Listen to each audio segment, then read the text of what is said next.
So, I promised some people with money that if they gave me some of their money, I would make them a movie about money. This is that film about money. You probably think that this is money, and that banks are where your money is stored for safekeeping, guarded in big underground vaults by guys like Gustavo. Well, you're wrong, like really wrong, because it turns out that money is not a thing, and banks, in order to be banks, well, they need to be empty.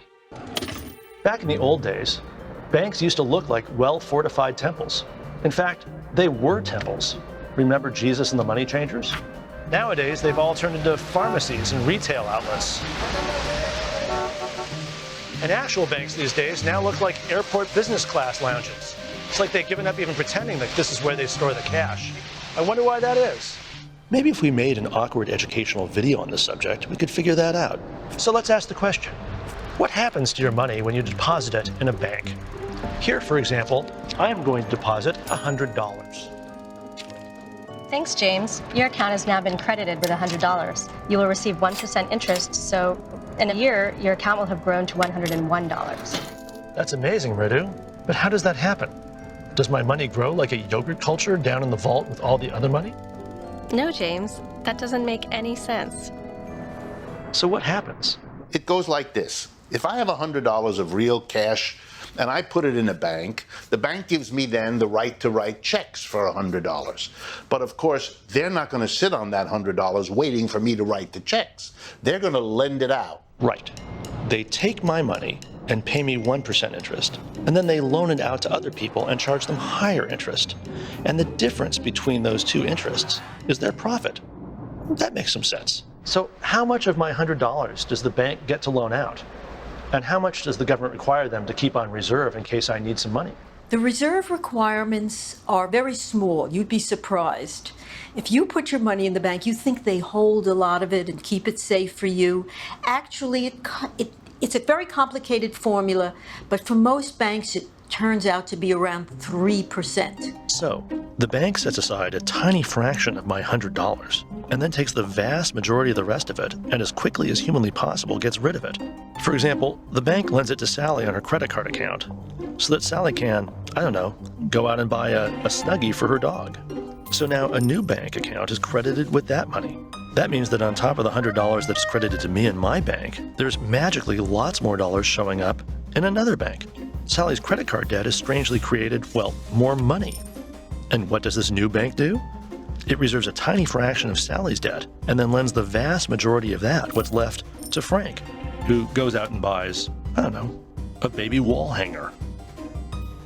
So now another bank magically has a new deposit it treats as money, even though it is just Frank's borrowed debt. In fact, Frank borrowed that debt from Sally's debt. It's just more debt. And that shows up, amazingly, not only as more debt, but as more money. And the bank that loan goes into takes that so-called money and uses it to, I don't know, finance a corporate merger or buy repackaged mortgages from another bank.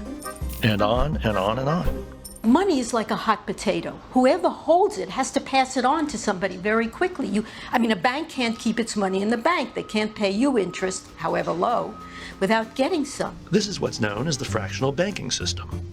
As you can see, every time the banks move the money, their reserves go up a fraction, but the total money supply multiplies a lot.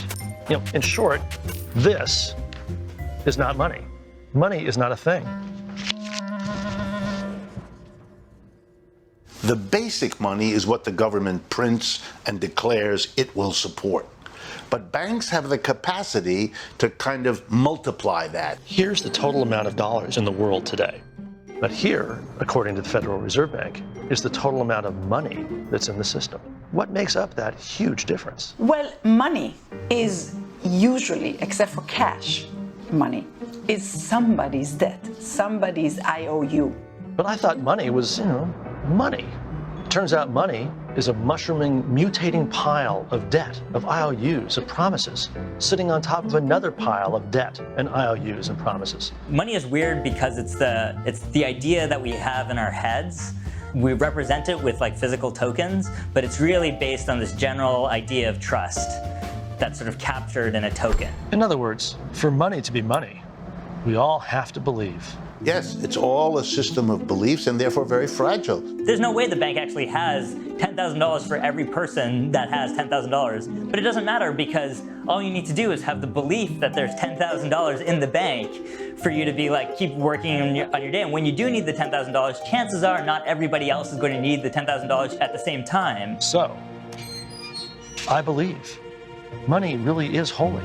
It redeems itself. We cover a dollar bill and like pictures of dead presidents. We put "In God We Trust" on it. We have a pyramid with an eye on it. So what happens when somebody not as creditworthy as these guys gums up the works? Things don't have to change very much for the banking system to begin to run into trouble. And therein lies a tale to be told.